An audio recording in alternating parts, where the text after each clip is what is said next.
What else do we have to say? Meatloaf goes on the record. He tells you about his nude scene that never happened. And his new album, Hang Cool, Teddy Bear. The one and only Meatloaf is next. Now the one and only Meatloaf. He went on the record about his new album, Hang Cool, Teddy Bear, and much more. Meatloaf, nice to see you. How are you, Greta? I'm very well. Hang Cool Teddy Bear. It's a brand new CD's out. How did you come up with that name? Well, I was watching a Russ Meyer movie, Beyond the Valley of the Dolls, and we had it on, and we just had the closed captions, and in this weird scene in there, some guy spins a girl around and says, "Just hang cool, Teddy Bear." And I went, that's it, that's the name of the record. And everybody after that kept going, "No, come on, you're not really going to call it that." And I said, yes, because what it does, when people hear it, they go, "What? Huh?" And that's it. So how different is Hang Cool Teddy Bear from your prior records? Well, it's a little more modern. It's much rockier. It's still dramatic. We still have the stories. The characters are really well developed in the songs. But it's more contemporary, and it's more guitar-driven. You know, I watched the YouTube video of it, and it seems, it does tell a story. That almost seems to be almost like a signature of this one. Yeah, there's a story. It's written by a screenwriter friend of mine, a short story named Killian Kerwin in L.A., and it's the story of a soldier who is dying, and instead of his life flashing backwards, it flashes forward and into different scenarios. He's kind of an outlaw, this guy, and so it flashes him into scenarios that are really Twilight Zone adventures for him. And he's in this video here. He's in the hospital, and I'm playing the angel on either shoulder, and one guy's protecting him, the other guy's tempting him, but this is him in the hospital, and he's having a nightmare, and I'm. Well, you started out as a stage actor, didn't you? What's that? Didn't you start out as a stage actor? I did. I started out as a stage actor. I started out on Broadway in Hair, and no, I didn't do the nude scene. In fact, Greta, they paid me not to do the nude scene.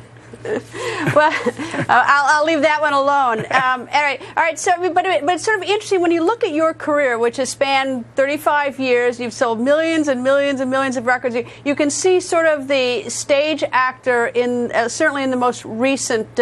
In the most recent record and the YouTube video. Yeah, Rob Cavallo, who produced it, who I consider to be the greatest producer ever, because in the second week he said to me, "I'm not making a Rob Cavallo record, we're making a Meatloaf record," which I loved. And Rob Cavallo coined this phrase, which was, "Meatloaf is an actor who acts like he can sing." And I thought that was the best compliment anyone could ever pay me. All right, which one would you rather do, be a stage actor or sing?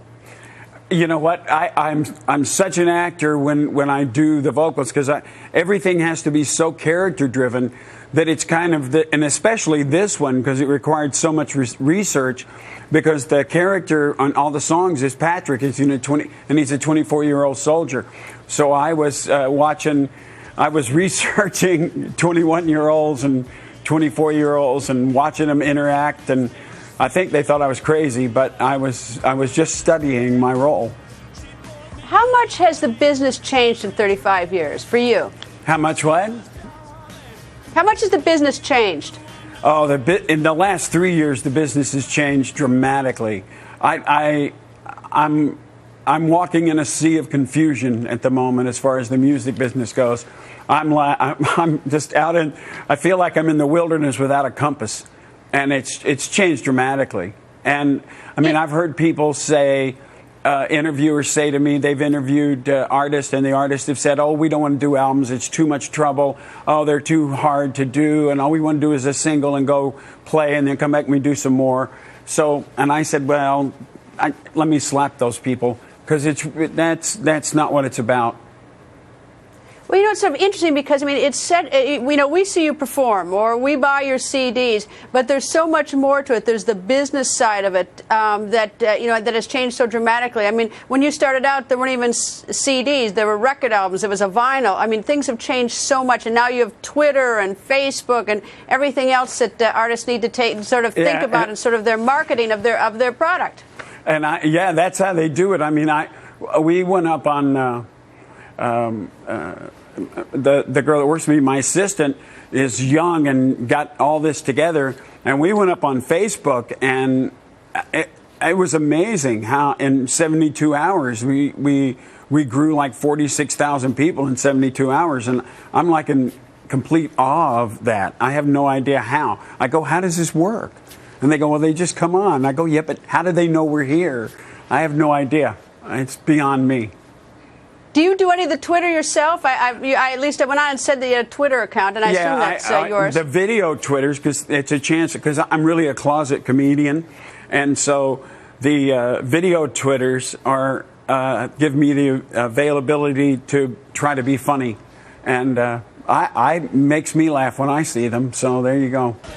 Is this your best? I mean, people still love to hear Bat Out of Hell, but is this your best? You know what? I can never say that anything's better than Bat Out of Hell, because Bat Out of Hell has sold, I don't know, who knows? I don't know, a lot. A bazillion. A lot. And it has touched the lives of so many people. And until you can have a record that can do that again, then that always has to be your best. If Hang Cool Teddy Bear can reach out and touch and make an impact into people's lives the same way that Bat Out of Hell did, then I would say, yes, we can put it on equal ground with it. But right now it's the most emotionally attached record I've ever been to, and I think it's one of the biggest moments in my life right now, this record. So I'm pretty excited about it. I could tell you are, and when you go out on tour and you play the music with us every single night, you're going to be excited to get on stage and perform this for everybody. Yeah, I love going on stage. You know, if you're not sick, and so that's what when you're younger germs don't bother you as much as when you get older. And when you get older, though, those germs they go, we see him, we're coming for him, and. But when we're on, performing is unbelievable. Even people go, you're going to do the old songs? Well, I never consider them old. Bat Out of Hell and Paradise and those songs, they live every night. I'm in the moment of them, and they're alive. And these new songs, I got my fingers crossed that they're so well written and the characters are so strong that I think they'll come across as well too. You know, people go to these concerts oftentimes to hear some of the old songs because they have a love for the artist, and the old songs are fun for them. The artist is always excited about the new project and wants the audience to hear the new project. Well, so what do you do? Well, you do, but you play the old songs because that's part of their lives, and so you have to understand that. So we go out, we will do. Pretty much, you know, you can never do everything everybody wants. That's impossible. But we will. Right now we've got 6 of the new songs in the show. But actually, this show is covering every album I've ever done, and also including the first song I ever wrote, which will go to show you why I don't ever write a song by myself. After they hear that, I wrote it when I was 13, and it's called "I'm an Animal."